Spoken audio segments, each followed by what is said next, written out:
Got him. Hooked him under the chin. Look at that little bass. Up you come, darling. There's another little largemouth bass for the river. Little river runner. Welcome back, everybody. Your Southwest Outdoors Report, talking about river fishing today. We'll let that one go back real quick, and I want to show you the bait that is just fantastic for this river fishing. It's a little 4.5 inch Jean LaRue bait called a biffle bug. As you can see, I've got it Texas rigged so that it's weedless. I've got the hook buried up in it, and it's got a lot of little legs and a lot of little swimmers off the sides of it, and it is dynamite for pitching and flipping around these logs. I'm using heavy 20-pound line anytime I'm around this much cover, but I want you to just look here. If we can just scan through some of this, it is a solid jungle of nothing but giant lay-down logs, and there could be a bass or two underneath every one of these. Well, as I mentioned, we are on the Brazos River system today, but there are several other good river systems across our region. The Colorado River in Central and South Texas is great for largemouth bass and a few Guadalupe bass, the state fish of Texas. The Trinity River system in Texas is good for white bass. In Louisiana, the Calcasieu River is good for largemouth bass, and down in the brackish end of it, where it dumps in the Gulf, good for redfish.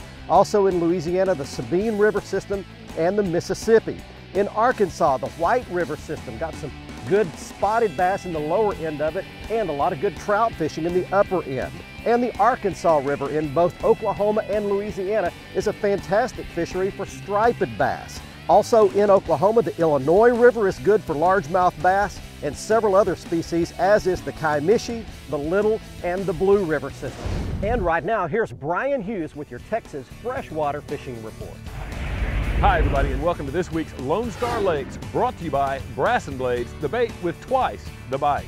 Now, as nighttime temperatures across our state drop, power plant lakes are going to become the bass fisherman's best friend, and we have a lot of them in Texas, including Fairfield, Squaw Creek, Gibbons Creek, and of course Monticello out in East Texas.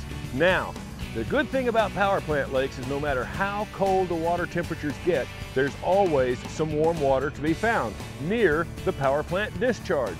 The closer you get, the hotter the water will be. That means as the water keeps cooling on other lakes, you can keep finding the perfect temperature for active bass. You should be able, on most of these power plant lakes, to catch fish on spinner baits, yum dingers, other hard jerk baits, and any action bait you'd like to fish. Now on Squaw Creek, they're starting to leave the actual creeks and move out towards the main lake just a little bit. You'll catch them on moving baits there. And when you get out to Monticello, you'll want to try the same thing, but fish around those reeds near the discharge. That's this week's Lone Star Lakes, brought to you by Brass and Blades. Now let's check in with Mr. Bill Olson. He's on the coast. Hi folks, this week's report is brought to you by Port Aransas on Mustang Island. With its Gulf beaches, great coastal fishing, Arnold Palmer Golf Course, fresh seafood, and nighttime hotspots, Port A is truly Texas Island style. For more information, visit the website on the screen. Well, plane temperatures as well as wind direction and speed challenge anglers as to where they'll fish, just as it did back in the spring. In fact, many of those spring hotspots are starting to once again pay off as fish congregate near deeper water. Bird activity on the upper coast has kept anglers on trout and redfish, plus the flounder run is in full swing. The south end of Sabine Lake, as well as around the Concrete Ship and Seawolf Park in Galveston, are annual fall hotspots for flatfish. Flounder activity is also increasing on the middle coast near the Port Aransas jetties and Packery Channel. Anglers are also seeing increased catches from the Brownsville Ship Channel.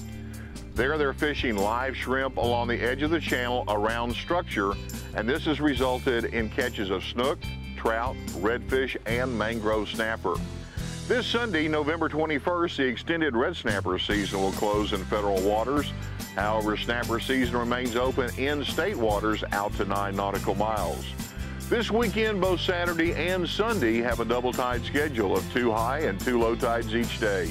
I'm Bill Olson, and I'll see you on the coast. One other quick word before we head out to our next break. Before you head out on many of the river systems in our region, you can get the flow data, how much current is going through that river at the point you want to be fishing.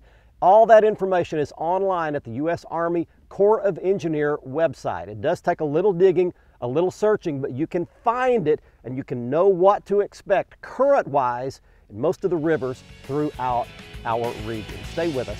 When we come back, Heather has your Stren Ask the Pro, and I'll have your big catch of the week. The Southwest Outdoors Report, powered by your Texas Chevy dealers, is brought to you by Nitro Performance Bass Boats. Fish your best in a Nitro. By Stren, the standard of dependability. By Costa Sunglasses, see what's out there. And by Motor Guide, never stop.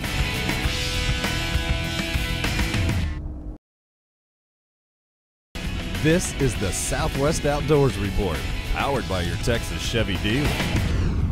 Welcome back, everyone. It's time for our Ask the Pro feature, brought to you by Stren, the standard of dependability. Our question this week is from Debbie in Oklahoma, who writes, what size line should I use with the crankbait? For the answer, let's ask Bassmaster Elite Fisherman and Angler of the Year runner-up, Edwin Evers. When choosing your line size on your crankbaits, this is a very, very critical element.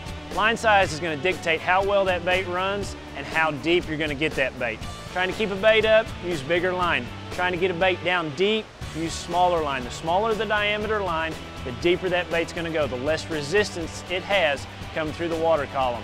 Anywhere between 10 to 20-pound test is what I'm going to use. I don't ever go smaller than 10, and on big crankbaits, 12 is as small as I'll go. Little crankbaits, you can get away with 10-pound test. Always use fluorocarbon for the most part.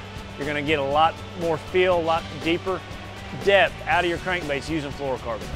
Thank you, Edwin. If you have a question for one of the pros, visit our website at southwestoutdoorsreport.com. Click on the Stren, ask the pro link, and send us your information. Now let's get you back to Barry for our Whataburger Big Catch of the Week. This week's winner on the Big Catch of the Week Big Fish Photo Contest is from the Woodlands, Texas. He is young Nick Anderson, and he's holding a black drum that's about bigger than he is. This black drum weighed 63 pounds, was caught out of the Gulf of Mexico. Now, if you'd like to send us your big fish photo for the contest, simply go to our website at southwestoutdoorsreport.com. Top right is where you'll join the fan club. Once you do that, and it's free, by the way, you'll have access to the Big Catch of the Week photo contest. You'll be able to submit a question in the Stren Ask the Pro, read my weekly blog, and get much more members-only content online at southwestoutdoorsreport.com. Also, don't forget that next week our show will be back on in its normal Thursday night time slot, 10:30, with no conflicts, all across our region, and again on Saturday morning at 8 o'clock. Well, as you saw today, rivers can provide some of the best fishing across our four-state region. We were on the Brazos River today, but there are many other rivers across the region that hold great fishing here in the fall and right through the winter time months. Give a river a try close to where you live, and I think you'll be happy with what you'll find even this coming weekend. Thanks for joining us on the show. Until next week, I'm Barry Stokes. Be safe, have fun. Bye-bye, y'all.